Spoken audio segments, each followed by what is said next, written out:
ఒక్కొక్కరికి సమస్యలు యూదుల మీదకి ఎలాగైతే విస్తారమైన శత్రు సైన్యము దండెత్తొచ్చిందో ఒక్కొక్క కుటుంబం మీద కూడా విస్తారమైన సమస్యలు వస్తాయి. ఒకవైపున అనారోగ్యం, మరోవైపున ఒత్తిడి, మరొక వైపున నిందలు, మరొక వైపున అవమానాలు, ఇంకో వైపున ఆర్థిక పరిస్థితులు, ప్రేమించిన వారే వెలివేసినట్లుగా చూడటం, మన అన్నవారు ప్రాణ స్నేహితులుగా భావించిన వారే విడిచిపెట్టేయటం. ఏమండి చూడండి, మన అనుకున్న వాళ్ళు రక్త సంబంధిలే వదిలేయటం. ఇలాంటి పరిస్థితి చుట్టుముట్టినప్పుడు మనుషునికి జీవితం మీద ఎట్లా ఉంటారు? నేను హ్యాపీగా బ్రతకగలను అని అనుకుంటారంటారా? అనుకోలేదు. ఈ మధ్యకాలంలో స్థలానికి ప్రార్థనకు పిలిచారు.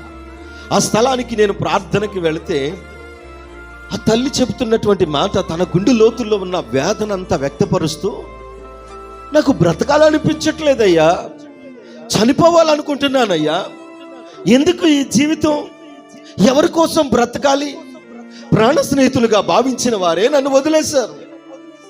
నాన్నవారు మా నాన్న వాళ్ళు ఇప్పుడుతో నాతో కలిసి ఒక ఇంట్లో నివాసం చేసిన వాళ్ళే నన్ను వెలివేసి కాని మాటలు లేని మాటలు మా మీద రుద్దుతూ నిందలు వేస్తున్నారయ్యా. ఒకవైపున ఆర్థిక సమస్యలు, వ్యాపారంలో నష్టం, ప్రాణ స్నేహితులుగా భావించిన వారే కాని మాటలు పలుకుతూ నిందిస్తూ అవమానిస్తుంటే చనిపోవాలనిపిస్తుందయ్యా అని చెబుతూ ఆ సహోదరు ఏడుస్తుంది. నేను ఒకే మాట అన్నా, చనిపోతే నీకు పరిష్కారం దొరుకుతుందమ్మా అని అడిగా. లేదయ్యా దొరకదు, అయినా ఏం చేయాలో అర్థం అవ్వట్లేదు, ఊరొదిలి వెళ్ళిపోదాం అనుకుంటున్నా. ఊరొదిలి వెళ్ళిపోతే ఈ నిందలు, అవమానాలు, ఈ శ్రమలు, ఈ బాధలను బట్టి కొంచెం మనశ్శాంతిగా ఉంటుందేమో అనిపిస్తుంది అయ్యా అన్నాను. నేను అన్నాను, అమ్మా నీవు ఊరు వదిలి వెళ్ళిపోతే ఒక 5 నెలల్లో నీకు సమస్యకు పరిష్కారం దొరికిద్దా అంటే దొరకదయ్యా. కొన్ని సంవత్సరాల్లో పరిష్కారం దొరికిద్దా అంటే దొరకదయ్యా. కొన్ని 2 సంవత్సరాల్లో దొరికిద్దా? దొరకదయ్యా. మరి పరిష్కారం దొరకనప్పుడు ఊరు వదిలి వెళ్ళిపోయి ఏమి సాధించగలుగుతాం?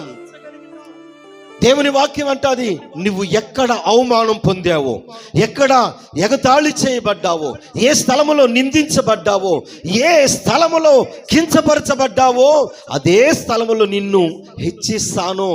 నీ దుఃఖమునకు ప్రతిగా సంతోషము, నీ విచారమును కొట్టివేసి ఆనందమును నేను ఇస్తాను అని దేవుని వాక్యం సెలవిస్తుంది. హల్లెలూయా.